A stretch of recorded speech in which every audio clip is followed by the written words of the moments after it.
Foi há cerca, acho que de uns 2 meses, né, que nós citamos a respeito do retiro que a gente queria fazer.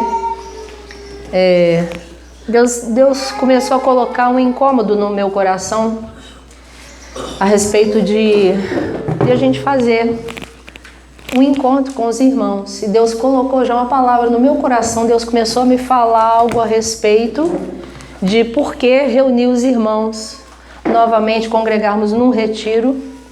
Mas quando o pastor, eu falei com ele, eu vou preparar a parte física, a estadia, a alimentação, e você prepara a parte espiritual. Quando ele preparou a parte espiritual, ele não me chamou para pregar. Ontem à tarde, que ele virou para mim e falou assim: Arion, você pode pregar amanhã de manhã? Eu falei assim, posso, porque Deus já tinha me dado uma palavra antes do retiro. Deus motivou algo no meu coração. Então eu quero passar para os irmãos porque eu tive o desejo, porque eu senti de Deus da gente voltar a fazer isso aqui. Eu percebi desde quando nós entramos na pandemia, irmãos, começou a vir sobre todos, um espírito de medo. E Deus, cada um de nós aqui nessa pandemia, desde o ano passado, cada um de nós viveu uma situação dentro de casa. Cada um tem uma vida, cada um tem uma história e cada um lidou com as suas dificuldades nessa pandemia de uma maneira, cada um de nós, né? E a gente entende que nós somos diferentes uns dos outros, nós sentimos diferente, nós pensamos diferente uns dos outros, nós vivemos circunstâncias diferentes uns dos outros. Mas o Espírito de Deus que está sobre nós é o mesmo.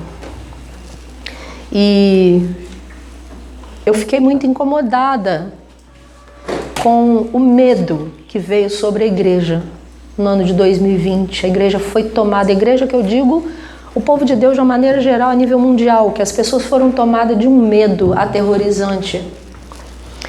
E realmente a gente sabe que a pandemia existe, ela existiu e existe, né? Mas o que é que Deus tem para o nosso coração nesses dias maus que nós vivemos? Então, eu gostaria primeiro de estar lendo com os irmãos em Filipenses, quando o apóstolo Paulo escreve a carta aos Filipenses. Eu só anotei aqui, eu não copiei tudo da Bíblia, já vou citando e vou lendo, os irmãos podem ir abrindo.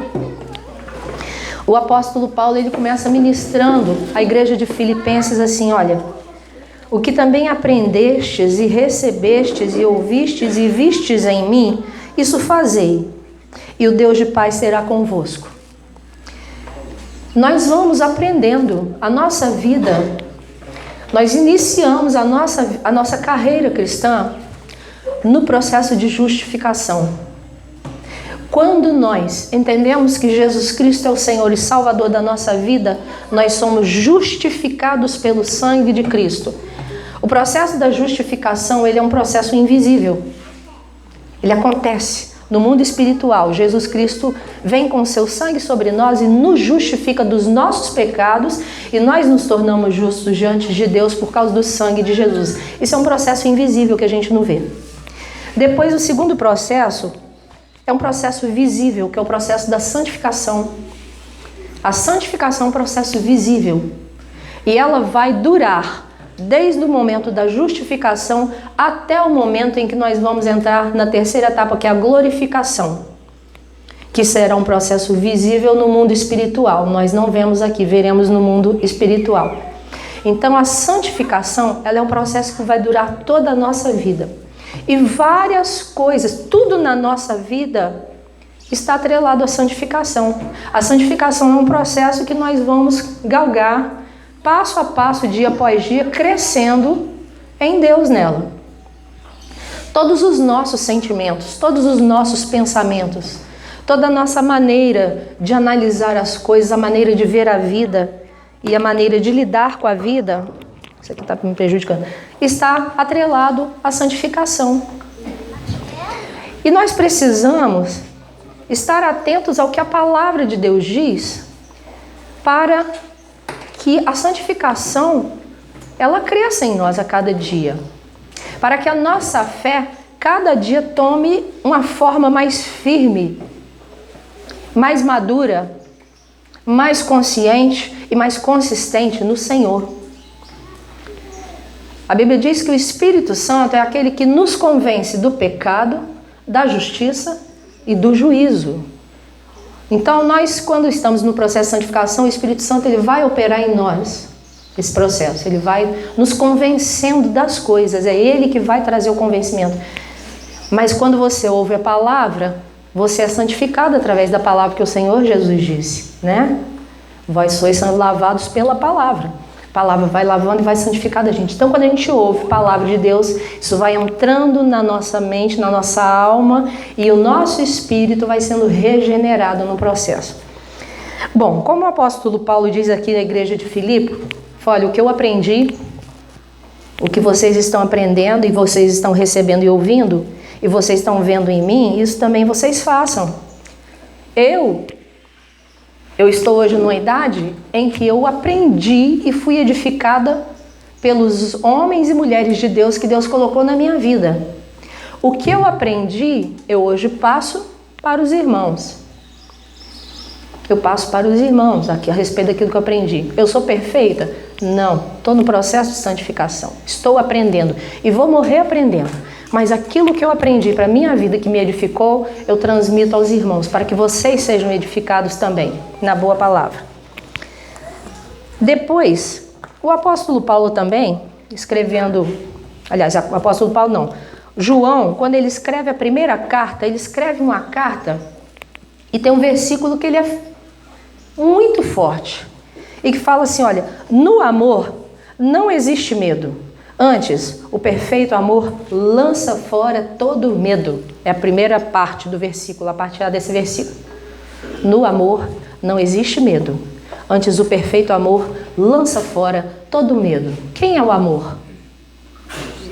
Jesus. Deus é amor. Jesus é amor.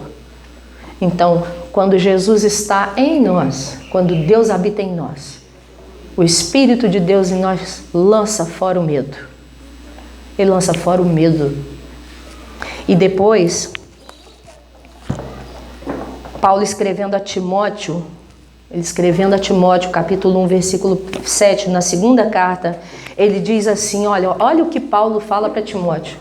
Pois Deus não nos deu espírito de covardia, mas de poder, de amor e de equilíbrio. Pois o espírito que Deus nos deu não nos torna medrosos.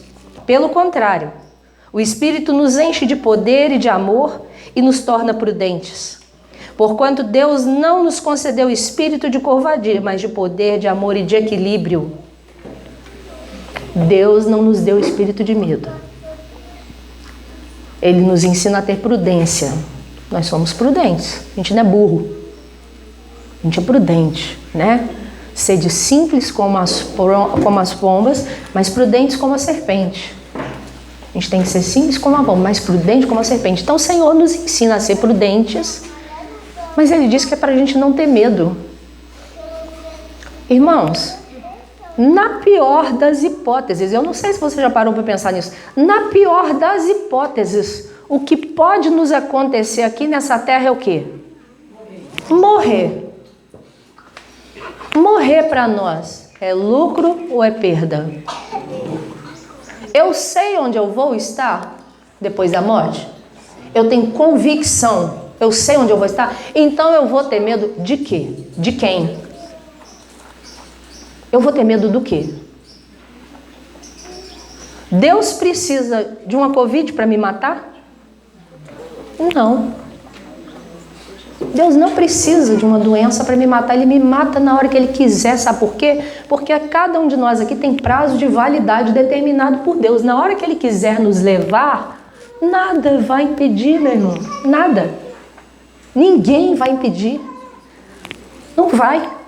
Não adianta você ter medo, porque você vai. Na hora que Ele te chamar para estar diante dEle, nós vamos ter que nos apresentar diante dEle. E acabou. Então a gente não pode viver debaixo de um espírito de medo, porque o Senhor não nos deu medo. Foi, Senhor, aqui estou. Faça de mim o que o Senhor quiser. Tá? E isso foi algo que me incomodou muito ano passado, porque eu vi as pessoas com pavor da morte. Você só tem pavor da morte, meu irmão, se você não sabe o que te espera depois da morte. Porque se você sabe quem te espera de braços abertos após a morte, você tem paz.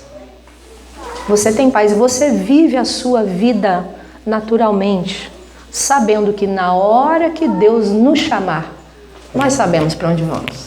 Sabemos nos braços de quem estaremos. Acabou. Tá? Então eu queria passar essa palavra para os irmãos. Não vamos deixar o espírito de medo tomar conta da gente, porque o Senhor não nos deu esse espírito. O Senhor nos dá espírito de ousadia e intrepidez. Prudência sim, mas ousadia e intrepidez. Medo de nada. E por fim, Paulo, quando ele escreve aos Filipenses, da igreja de Filipos, capítulo 4, versículo 6, ele faz assim: irmãos, não estejais inquietos por coisa alguma. Não fique inquieto por coisa alguma, por doença, por nada. Nada deve te inquietar, te deixar desesperado. Antes, as vossas petições sejam em tudo conhecidas diante de Deus pela oração e súplica com ação de graças. Nós temos um Senhor a quem nós servimos. É levar e apresentar diante do altar: Senhor, está aqui o problema, Senhor, me ajuda a resolver, Pai. A minha vida é do Senhor, é o Senhor que tem a solução melhor para mim. Às vezes a gente fica querendo determinar como que Deus deve agir. Senhor, abençoa, para que aconteça assim, para que aconteça assado, meu irmão. A vontade de Deus, não se esqueça nunca disso, a vontade de Deus, primeiro, ela é boa, ela é agradável e ela é perfeita. Então, qual vontade é melhor para a minha vida, a minha ou a de Deus? A de Deus sempre. Tem coisas que acontecem na nossa vida que parece que são ruins, mas não são, irmãos. Não são. São necessárias a gente passar num processo em que Deus está nos aperfeiçoando. Às vezes Deus sabe que você tem uma característica assim, Ele vai te fazer passar por uma dificuldade para trabalhar você naquilo, te fortalecer, e lá na frente você vai entender então, quando o apóstolo Paulo diz: sabemos, porém, que todas as coisas juntamente contribuem para o bem daqueles que amam a Deus, daqueles que são chamados segundo o seu propósito. Sempre para o bem, sempre para o bem. Tudo é para o nosso bem, a gente não entende. Assim que Deus faz, Deus cuida de nós, Deus cuida. Não tenha medo. Quando o Senhor diz que vai nos dar o melhor da terra, Ele vai nos dar o melhor da terra. Você não precisa ter as mansões luxuosas, os iates, isso e aquilo. Não, a gente não precisa de nada disso. Paulo, escrevendo a Timóteo, ele diz: olha, irmãos, tendo com que comer e tendo que vestir, estejais com isso contentes. Nós somos privilegiados, meus irmãos, de estarmos aqui hoje, tendo do bom e do melhor para comer. Ninguém faltou a um agasalho aqui de frio. Está todo mundo passando mal de tanto que comeu aqui, né? Olha que benção. Enquanto em tantos lugares, quantos países a gente sabe que o povo está passando fome e miséria por aí, mas o Senhor tem nos provido. Então, a minha palavra aos irmãos é: não tenha espírito de medo. Confia no Senhor. Confia no Senhor. Anda em fé. Anda em fé. Ande firme pela fé no Senhor. O Senhor vai providenciar todas as coisas ao tempo certo dele. Não é o seu, não. Dele. Amém? Glória a Deus. Eu quero